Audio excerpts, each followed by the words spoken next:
Selamat datang dan selamat beribadah di Gereja GPDI Kalvari Kupang.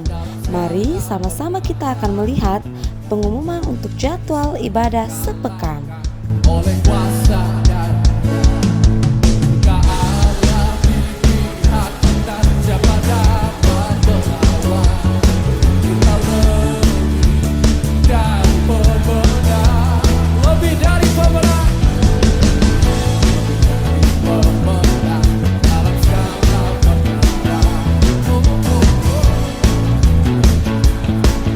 Oleh kuasa dan jika Allah di pihak kita, siapa dapat melawan?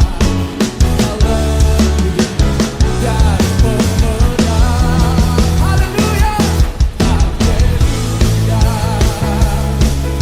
Pada nama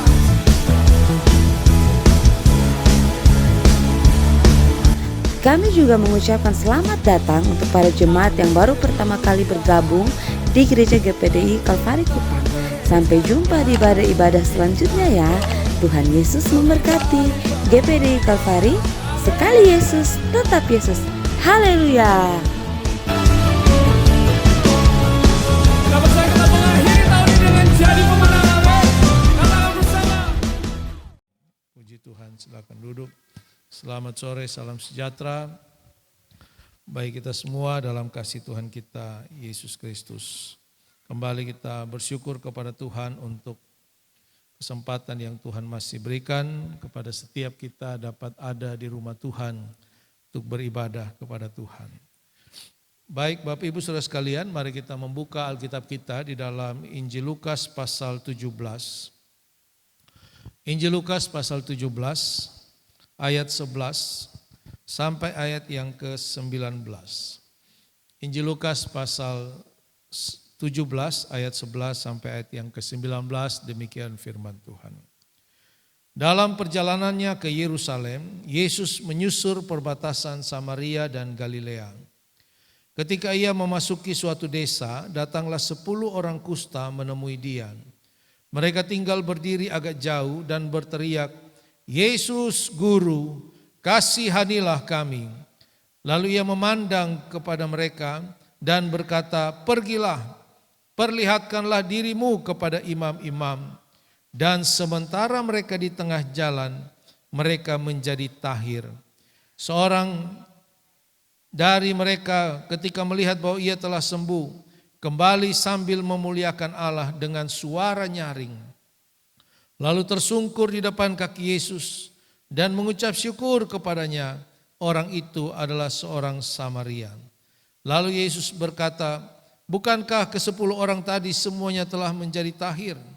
Di manakah yang 9 orang itu? Tidak adakah di antara mereka yang kembali untuk memuliakan Allah selain daripada orang asing ini?"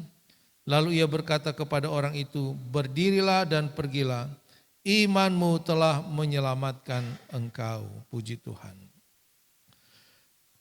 Di ibadah yang pertama, saya menyampaikan bagian yang pertama dari pelajaran firman Tuhan ini, yaitu dari ayat 11 sampai ayat yang ke-14.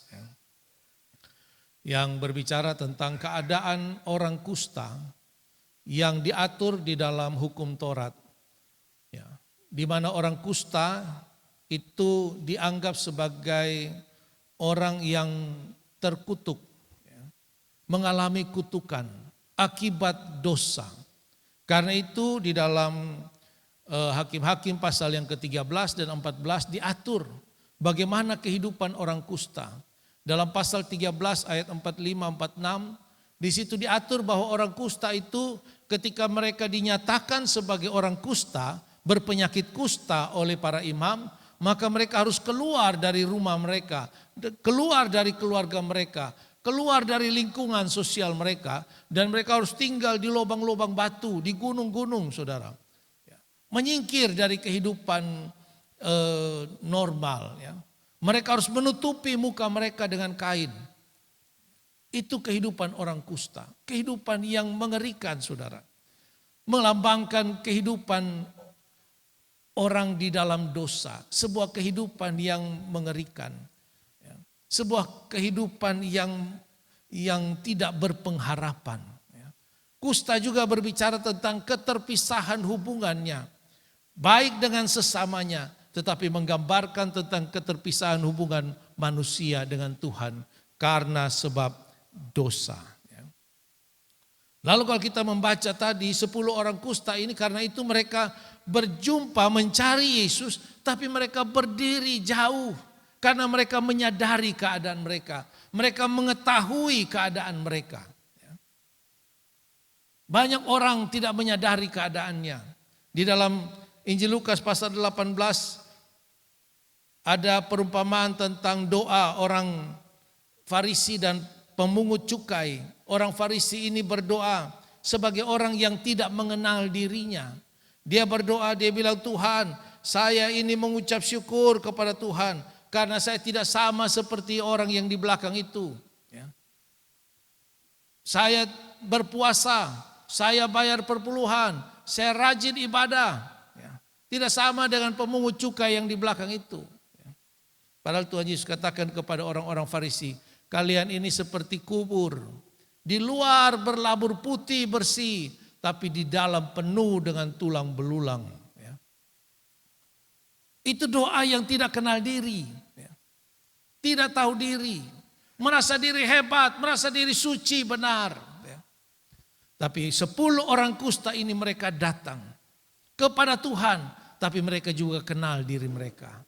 Karena pengenalan diri itu, maka mereka berseru kepada Tuhan, memohon pertolongan daripada Tuhan. Bagaimana kita bisa mengetahui apa yang betul-betul kita butuhkan? Kalau kita sungguh-sungguh mengenal diri kita. Kita akan sungguh-sungguh mengerti apa sebenarnya yang menjadi persoalan utama yang membutuhkan pertolongan Tuhan. Saya katakan tadi pagi bahwa masalah sebenarnya kita bukan masalah ekonomi. Masalah kita yang sebenarnya bukan masalah anak-anak kita, bukan masalah rumah tangga.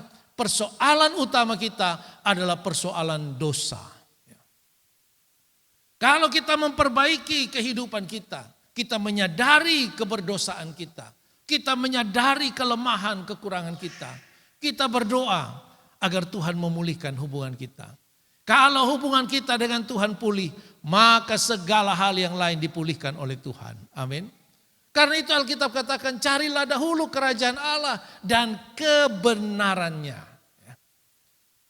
Maka semuanya akan ditambahkan. Tapi manusia kebanyakan punya konsep lain.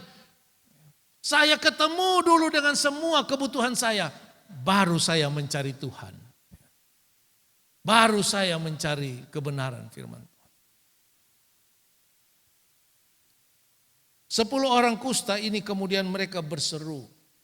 Dan mereka mendapat jawaban daripada Tuhan. Walaupun jawaban daripada Yesus tidak sesuai dengan apa yang mereka harapkan. Sama seperti ketika Naaman datang kepada Nabi Elisa. Seorang jenderal besar. Datang dengan pegawainya, tentara-tentaranya, pengawalnya. Bawa dengan berbagai harta benda. Begitu sampai di rumah dari Elisa, Elisa tidak keluar. Yang keluar pengerjanya. Elisa bilang, kau kasih tahu dia itu Naaman itu. Wih, ini bukan orang biasa saudara. Jenderal ini. Kesayangan raja. Dia berpenyakit kusta. Lalu Gehazi bilang, Bapak tua bilang, lu berendam di sungai Yordan 7 kali. Hai, dia sudah keluar juga. Itu Elisa terlalu sibuk apa? Kok dia sudah bisa ketemu dengan beta juga? Dia ada tongkat kok apa? Kok dia putar-putar kok beta sembuh? Oh tidak. Seringkali kita mengharapkan jawaban doa kita sesuai dengan harapan kita. Sesuai dengan jangkauan pikiran kita, itu yang sangat terbatas saudara. Karena yang mau Tuhan selesaikan dalam diri Naaman bukan penyakit kustanya. Tetapi kerendahan hatinya. Sekalipun dia jenderal besar, ditakuti, dihormati. Tetapi di hadapan Tuhan dia harus merendahkan diri. Yang jadi persoalan kita itu bukan kesehatan kita. Bukan ekonomi kita. Tapi masalah dosa ini. Dan itu yang diselesaikan oleh Tuhan Yesus kepada 10 orang kusta ini. Tuhan Yesus katakan, pergi, tunjukkan dirimu kepada imam. Kalau saudara baca dalam Hakim-Hakim pasal 13 ayat 2 ayat 3. Di situ menjelaskan bahwa imam adalah orang yang berhak untuk memutuskan seseorang ini berpenyakit kusta atau tidak. Dia sudah sembuh atau belum. Imam yang memutuskan. Tapi ke-10 orang kusta ini kan jelas-jelas berpenyakit kusta. Jelas-jelas kusta mereka masih ada. Tapi Yesus bilang tunjukkan dirimu kepada imam. Bapak Ibu Saudara sekalian, iman itu harus disertai dengan tindakan. Amin. Ya. Sekalipun faktanya tidak sesuai dengan apa yang kita yakini. Ya. Fakta yang terjadi tidak sesuai dengan apa yang kita imani. Bahkan mungkin firman Tuhan yang kita dengar tidak sesuai dengan kebutuhan kita. Tetapi firman Tuhan katakan lakukanlah. Ya. Tuhan Yesus tidak bilang sembuhlah engkau. Ya. Beberapa orang yang mengalami penyakit yang lain Tuhan Yesus sembuhkan di tempat itu juga. Tapi bagi orang kusta ini tidak. Mereka harus pergi. Untuk menunjukkan kepada imam. Sebenarnya ada maksud teologis yang Yesus maksudkan dengan menunjuk mereka untuk pergi kepada imam. Bahwa sekalipun dia Allah yang berkuasa. Sekalipun Yesus adalah guru yang dihormati. Tapi dia juga menghormati kedudukan posisi sebagai imam. Yesus sekalipun dia guru, dia Tuhan. Tapi dia tidak mentang-mentang. Dia menghormati jabatan sebagai imam. Banyak sekali sekarang orang ini. Begitu sudah hebat. Begitu sudah diangkat Tuhan. Lalu merendahkan hamba-hamba Tuhan. Posisi sebagai hamba Tuhan. Di dalam sejarah Israel ada Saul. Yang ketika berperang melawan orang Filistin.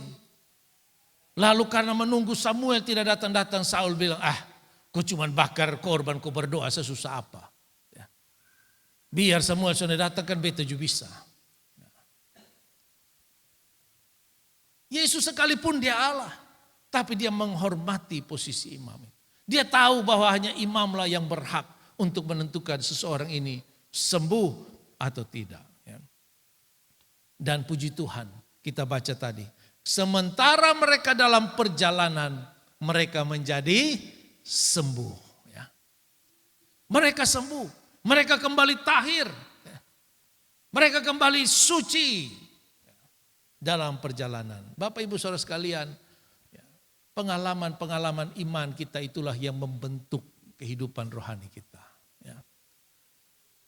Pengalaman-pengalaman iman. Tuhan mau kita setiap hari berjalan bersama dengan Tuhan. Perlahan-lahan semakin hari semakin dikuatkan. Semakin hari semakin bertumbuh. Tidak langsung tiba-tiba menjadi kuat, menjadi hebat, tidak. Tapi di dalam perjalanan iman. Karena itu mari kita setia mengikuti Yesus. Setia di dalam ibadah kita. Karena Alkitab katakan ibadah itu mengandung janji, saudara. Dan apa yang Tuhan janjikan, Tuhan kerjakan bagi setiap orang yang setia mengikuti Yesus. Nah, kita melihat bagian yang berikut. Dari ayat yang ke-15. Dikatakan seseorang yang sembuh. Seseorang dari mereka. Ketika melihat bahwa ia telah sembuh. Ia kembali sambil memuliakan Allah dengan suara nyaring. 10 orang pergi. 10-10-nya sembuh, saudara. Tetapi yang kembali untuk mengucap syukur hanya 1 orang. Banyak orang lebih mengutamakan validasi manusia. Banyak orang lebih mengutamakan penilaian, pengakuan-pengakuan manusia daripada datang mengucap syukur kepada Tuhan. Bahkan seringkali berkat-berkat Tuhan, pertolongan-pertolongan Tuhan dijadikan sebagai validasi keberhasilannya. Dijadikan sebagai penilaian, pengakuan akan kesuksesan pribadinya. Orang Samaria ini dia tidak peduli. Mau imam bilang dia sehat atau tidak, itu urusan belakang. Saya menyadari saya sudah dipulihkan oleh Tuhan. Saya sudah dijamah oleh Tuhan. Saya sudah sembuh. Saya harus kembali untuk berterima kasih kepada Tuhan. Ini sikap yang dicari oleh Tuhan. Bapak Ibu Saudara sekalian, seharusnya setiap pertolongan Tuhan, mujizat-mujizat Tuhan, harusnya membuat kita semakin rendah hati. Mengakui bahwa memang Dia Allah yang besar. Tanpa Tuhan kita bukan siapa-siapa. Setiap jawaban doa semakin membuat kita tahu bersyukur kepada Tuhan. Apa yang dapat kita balas kepada Tuhan, saudara? Tuhan tidak minta apa-apa. Tuhan tidak minta apa-apa. Karena Tuhan tahu tidak ada yang dapat kita balas untuk segala kebaikan Tuhan. Tetapi banyak orang lupa untuk bersyukur kepada Tuhan. Lupa untuk merendahkan dirinya. Di ayat 16 dikatakan, lalu tersungkur di depan kaki Yesus dan mengucap syukur kepadanya. Kalau kita masih bisa bangun pagi hari saja, itu luar biasa, saudara. Itu berkat daripada Tuhan. Entah apa yang akan kita hadapi sepanjang hari itu. Tapi kalau kita masih diberikan kesempatan oleh Tuhan untuk menikmati satu hari, untuk berkarya sepanjang satu hari lagi. Kalau kita sampai pada tengah malam di mana kita akan berbaring tidur, itu adalah mujizat Tuhan. Itu karena pertolongan Tuhan. Mari kita tahu bersyukur kepada Tuhan. Jangan karena sudah capek, Tuhan sudah tahu juga. Kadang-kadang berdoa sambil tidur. Tuhan tahu kita capek. Kita terlalu capek ini.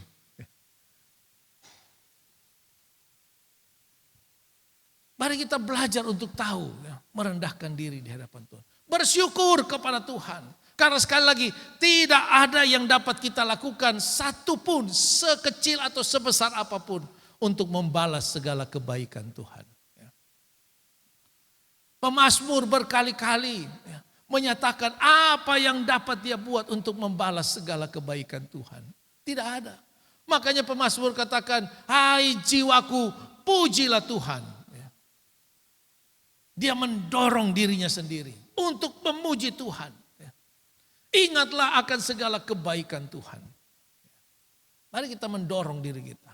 Apapun yang kita hadapi, saudara, kita mendorong diri kita untuk seperti satu orang dari 10 orang ini.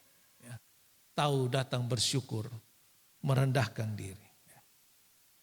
Tuhan Yesus katakan, lalu Yesus berkata ayat 17, bukankah ke-10 orang tadi semuanya telah menjadi tahir? Di mana yang 9 orang itu? Tidak adakah di antara mereka yang kembali untuk memuliakan Allah selain dari orang asing ini? Orang asing yang dimaksudkan itu orang Samaria. Artinya dari 10 orang tadi itu yang 9 itu orang Yahudi. Yang 1 ini orang Samaria. Orang Samaria itu bagi orang Yahudi dianggap orang asing. Karena ketika orang Yahudi, kerajaan Israel sebelah selatan mereka dibuang ke Babel, orang-orang kerajaan utara yang tertinggal itu, mereka kawin-mawin dengan bangsa-bangsa yang ada di Kanaan itu. Mereka kawin campur dengan bangsa-bangsa itu. Mereka tidak menjaga kemurnian mereka sebagai bangsa pilihan Tuhan. Ketika bangsa Yahudi pulang dari pembuangan, mereka memisahkan diri. Bangsa Yahudi memisahkan diri dari orang-orang Israel yang sudah kawin campur dengan bangsa-bangsa lain. Dan mereka bermusuhan, saudara. Alkitab katakan mereka tidak berbicara. Sekalipun mereka masih berkeluarga, bersaudara. Tapi tidak. Mereka dianggap sebagai orang asing.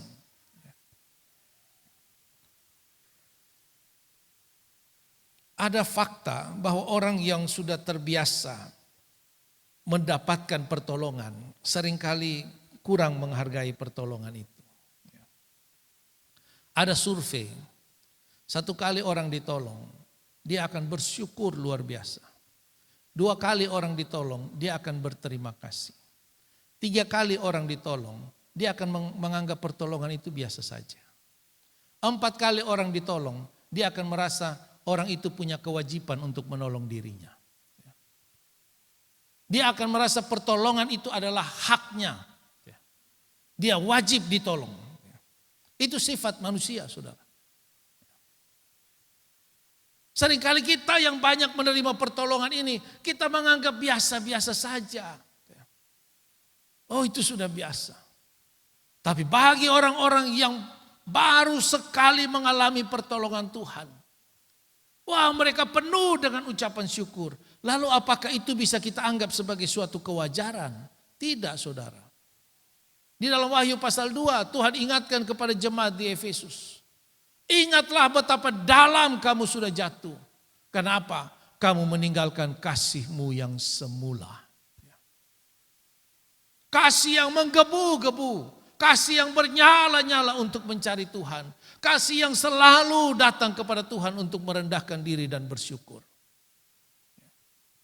Di antara segala keluar biasaannya jemaat di Efesus. Wah, Tuhan mengakui kehebatan mereka. Tapi ada kesalahan mereka yang bagi Tuhan sangat mendasar. Mereka kehilangan kasih yang semula. Jangan menganggap rendah pertolongan Tuhan, saudara. Kalau kita setiap hari mengalami mujizat Tuhan, puji Tuhan. Jangan sampai kemudian nilai pertolongan Tuhan, mujizat Tuhan semakin menurun. Seolah-olah kewajiban Tuhan untuk menolong kita. Seolah-olah Tuhan harus menolong kita. Apakah begitu? Tidak, saudara. Nanti kita akan lihat. Lalu dikatakan di ayat yang ke-19. Lalu ia berkata kepada orang itu, berdirilah dan pergilah. Imanmu telah menyelamatkan engkau. Ada perbedaan antara kesembuhan dan keselamatan, saudara. Ada perbedaan yang sangat besar antara kesembuhan dan keselamatan. Kesembuhan itu sementara, tapi keselamatan itu kekal. Haleluya. Ya. Tapi banyak orang lebih mencari kesembuhan. Kesembuhan fisik, kesembuhan ekonomi, kesembuhan dari persoalan-persoalan rumah tangga dan seterusnya. Orang mengejar bagaimana dia sembuh secara lahiriah jasmania. Dia lupa bahwa kesembuhan rohani itu jauh lebih penting dari kesembuhan-kesembuhan jasmania ini. Karena kesembuhan jasmania itu hanya sementara, saudara. Kita mau hidup berapa lama? Keselamatan itu jauh lebih penting. Orang bisa sembuh, tetapi belum tentu dia selamat. Seperti yang 9 orang itu. Orang bisa sembuh sekaligus mengalami keselamatan. Seperti yang 1 orang itu. Tapi ingat, orang juga bisa tidak sembuh. Tetapi dia tetap selamat. Jadi kesembuhan secara jasmani itu bukan sebuah ukuran bahwa orang itu akan mengalami keselamatan. Tidak. Di dalam pasal yang ke-16, Lukas pasal 16. 1 pasal sebelumnya. Ayat 19. Kita tahu kisah ini. Lazarus. Seorang yang miskin. Mungkin saja dia miskin dari lahir, saudara. Alkitab tidak kasih tahu berapa lama dia miskin. Tapi dia miskin. Dan sepanjang hidupnya dia adalah orang miskin. Bukan cuma sekedar miskin. Ayat 20. Ada seorang pengemis bernama Lazarus. Badannya penuh dengan borok. Berbaring dekat pintu rumah orang kaya itu. Ia ingin menghilangkan laparnya dengan apa yang jatuh dari meja orang kaya itu. Malahan anjing-anjing datang dan menjilat boroknya. Miskin sampai mati. Bayangkan, saudara. Ini bukan miskin biasa ini, saudara. Ini miskin yang memang betul-betul tidak punya apa-apa. Dan sampai mati. Seringkali kita mengukur keberhasilan, kesuksesan rohani kita dengan ukuran-ukuran jasmania. Kalau kita melihat Lazarus ini mungkin kita berpikir dari kacamata kita akan berpikir, lu di dunia sebegini nih, lu masuk surga ke mana? Kapan lu berkorban? Kapan lu kasih perpuluhan? Keluar miskin parah begini. Tapi ternyata setelah keduanya sama-sama mati, tempatnya berbeda. Orang yang kaya, yang luar biasa, diberkati Tuhan dalam tanda kutip. Ya, kelihatan, ini memang diberkati Tuhan luar biasa. Waduh, ya. Kadang-kadang orang jadi bingung ya. Dia kawin cerai mah Tuhan berkati loh. Maksudnya, usaha do lancar semua. Kekayaan diidentifikasi harus sebagai berkat Tuhan. Kalau tidak sukses secara lahiriah, tidak diberkati Tuhan. Lazarus ini sampai mati miskin, saudara. Sampai mati. Tapi ternyata dia selamat. Orang kaya ini selamat selama di bumi. Tapi ternyata waktu mati dia tidak selamat. Bapak Ibu Saudara sekalian, keselamatan menurut manusia adalah pengalaman mujizat. Keselamatan menurut manusia adalah pengalaman menikmati pertolongan Tuhan. Tapi keselamatan menurut Tuhan adalah kerendahan hati untuk memuliakan Tuhan. Keselamatan menurut Tuhan adalah hati yang tahu bersyukur kepada Tuhan. Orang Samaria ini menerima keselamatan hanya karena dia tahu berterima kasih. Dia tahu merendahkan diri, dia tahu bersyukur kepada Tuhan. Mari di dalam kehidupan kita, mungkin hari-hari ini kita belum mengalami pertolongan Tuhan. Mungkin hari-hari ini kita belum mengalami jawaban doa. Tetap bekerja, tetap berjuang, tetap melangkah di dalam Tuhan. Amin. Dan sekalipun kita belum mengalami jawaban doa, mari kita menjadi orang yang tahu bersyukur kepada Tuhan. Tahu merendahkan diri kepada Tuhan. Tahu menyembah Tuhan. Tahu menghargai keselamatan yang Tuhan sudah berikan. Percayalah, waktu Tuhan adalah waktu yang terbaik bagi kita. Satu waktu nanti Tuhan menyatakan dirinya. Tuhan menyatakan jawabannya. Dan seperti Alkitab katakan dalam Mazmur pasal 126. Ketika Tuhan memulihkan keadaan Sion, keadaan kita seperti orang yang bermimpi. Seperti Korintus katakan, apa yang mata tidak lihat, telinga tidak dengar, tidak timbul di dalam pikiran dan hati, Tuhan sediakan bagi orang yang mengasihi Tuhan. Puji Tuhan, demikianlah kebenaran firman Tuhan. Kiranya memberkati kita, saya kembalikan kepada Bapak.